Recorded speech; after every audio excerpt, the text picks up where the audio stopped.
Halloween. So, I thought I would tell you a little bit about the book I just finished. A little bit of chatting in the book that I'm reading now.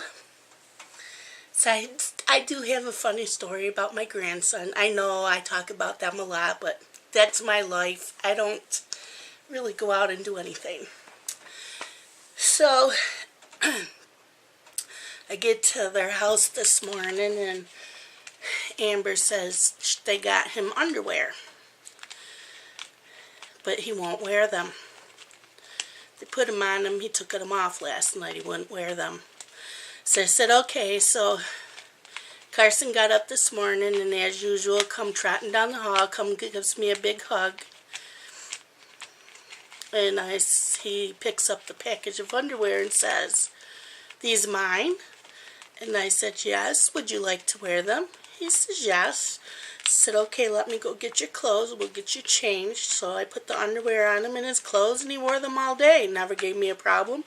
Used the potty all day. I don't know what the parents' problem is. Silly child. They weren't amused when I told them when they got home from work. That was that for today. I didn't do very well eating healthy. I did not get in any exercising. I really got to start.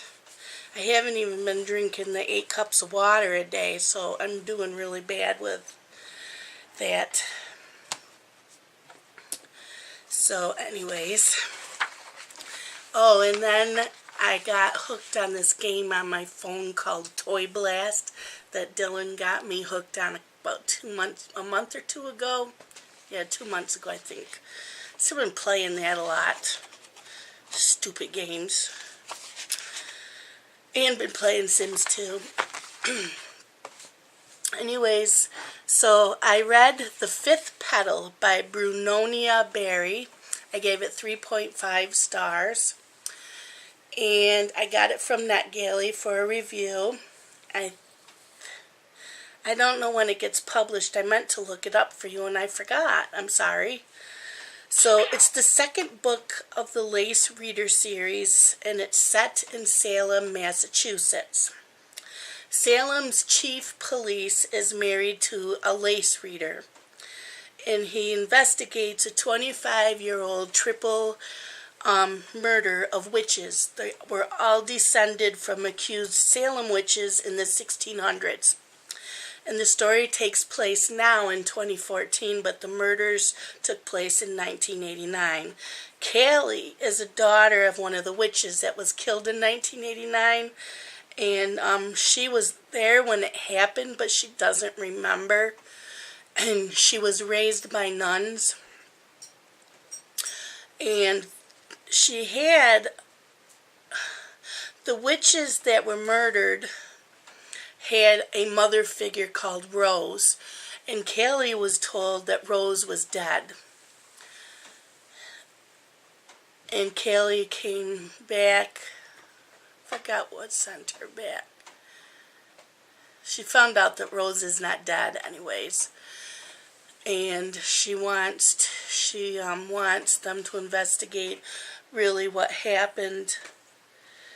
And they think one of the witches, she thinks there was a fourth one, but there's 5 petals of a flower that was embedded in her hand on something she was holding when they were murdered. And each petal represents one of the witches from the 1600s that was killed, and so each descendant is from one of them. And so they know someone is missing, and she remembers someone named Leah, but nobody knows where Leah is.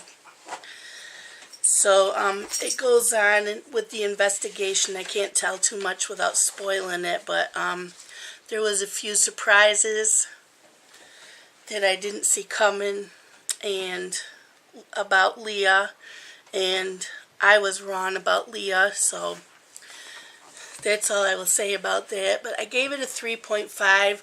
I really was interested in the book. I really liked the characters and what happened. I would get bored in a couple places though, so that's why I only got 3.5.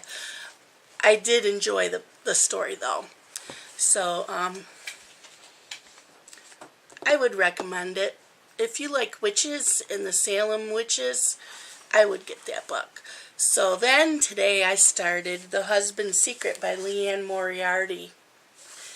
And I am on page 18. So I will read you the synopsis. It's on the back of this a little bit. Imagine your husband wrote you a letter to be opened after his death. Imagine, too, that the letter contains his deepest, darkest secret, something with the potential to destroy not only the life you have built together, but the lives of others as well. I am not reading any more of the back of it, because I don't want to ruin it or say any more. All I can say is she already found the letter in a shoebox up in the attic. She went up in the attic to get something for her daughter and knocked over shoe boxes. Her husband keeps receipts of everything, and each year has its own shoe boxes, and she hit one and one fell over, and as she was scooping the receipts in the shoebox, she found the letter.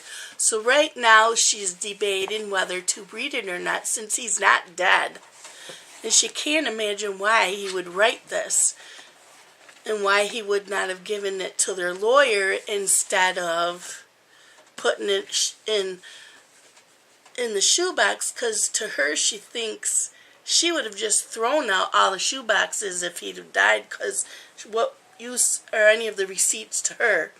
So I am very intrigued, and I can't wait to keep reading this.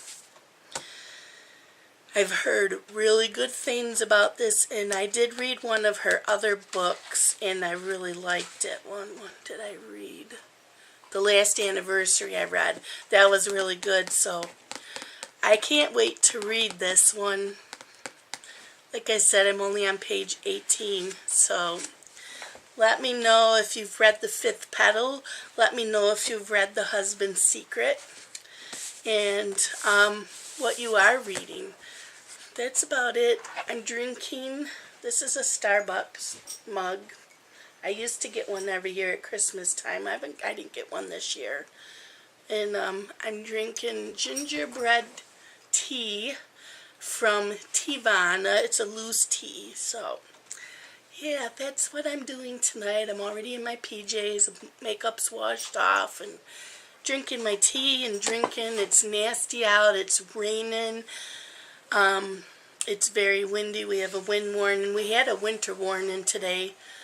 We had a little bit of ice. But when I left to come home, the roads were bare. And I had a little bit of ice on my windshield, but it was the only part of the car that had ice on it. So I hope if any of you are getting any of these winter storms that you're staying safe and warm. And I'll talk to you all later. Bye.